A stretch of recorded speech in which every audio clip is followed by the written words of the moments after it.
আসসালামু আলাইকুম। আজকে শেয়ার করছি মজার একটি রেসিপি, সেটা হচ্ছে বিফ নুডলস।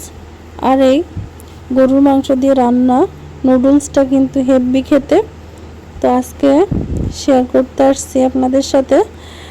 ভালো লাগলে লাইক কমেন্ট শেয়ার করবেন আর আমার চ্যানেলটা ফলো করে দিবেন। তো প্রথমে আমি কড়াইয়ে ডিমটা একটু ভেজে নিব।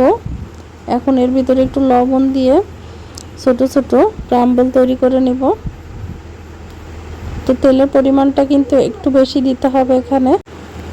আর এই ডিমটা ভালো করে ভাজার জন্য কিন্তু তেলটা একটু বেশি দেওয়ার কথা বলছি। এখানে কাঁচা পেঁয়াজ দিয়ে দিলাম কুচি করে কাটা। এখন এর ভিতরে লবণ দিয়ে দিয়েছি পরিমাণ মতো, দিয়ে একটু ভালো করে রান্নাটা করে নিব। তো এখন আমাকে অল্প আঁচে রান্নাটা করতে হবে। আমার ভিডিওগুলো যদি ভালো লাগে অবশ্যই শেয়ার করবেন ফ্রেন্ডসদের সাথে। পেঁয়াজটা একটু কষিয়ে নিচ্ছি, যেহেতু পেঁয়াজে কাঁচা গন্ধ থাকে সে কারণে খুব বেশি ভাজবো না। তারপর আমি এখানে গরুর মাংস, রেগুলার যে গরুর মাংস রান্না করা হয় সেটাই আমি কুচি করে কেটে নিয়েছি। আপনারা চাইলে একটু বড় সাইজেরও কেটে নিতে পারেন, কোনো সমস্যা নেই। তো আমি এগুলো একটু ভালো করে কেটে রেখেছিলাম ঝোলটা ছাড়া।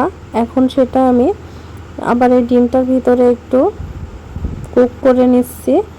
যাই হোক, এর ভিতরে লবণ দিয়ে দেবো, পরিমাণ মতো হলুদ দিব, দিয়ে আমি মরিচের গুঁড়া দিয়ে ভেজে নিব যেন কোনো প্রকার গন্ধ না থাকে হলুদের।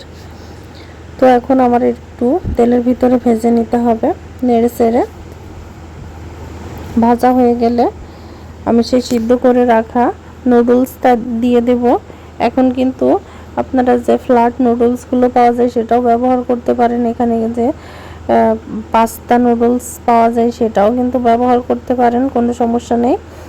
তো এখন আমি এটা ভালো করে ভেজে নিতে হবে। আর এটা হচ্ছে এখন এই যে আরও একটু ভালো করে ভেজে নিতে হবে।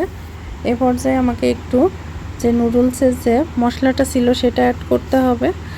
তবে এটা কিন্তু আগে থেকে আপনি ব্যবহার করতে পারেন, যে ডিমটা ক্রাম্বল করা হয়েছে ওই সময়টাতে। তো আমি ভুলে গিয়েছিলাম, যার কারণে আমার এখন ব্যবহার করতে হচ্ছে। তো কোনো ব্যাপার না, এখনও টেস্ট ভালো আসবে। তো আমি একটু ভালো করে ভেজে নিব উল্টে পাল্টে, যেন সবগুলো উপকরণ সবগুলো নুডলসের সাথেই কিন্তু মিশে যাবে, সেইভাবে মেশাতে হবে।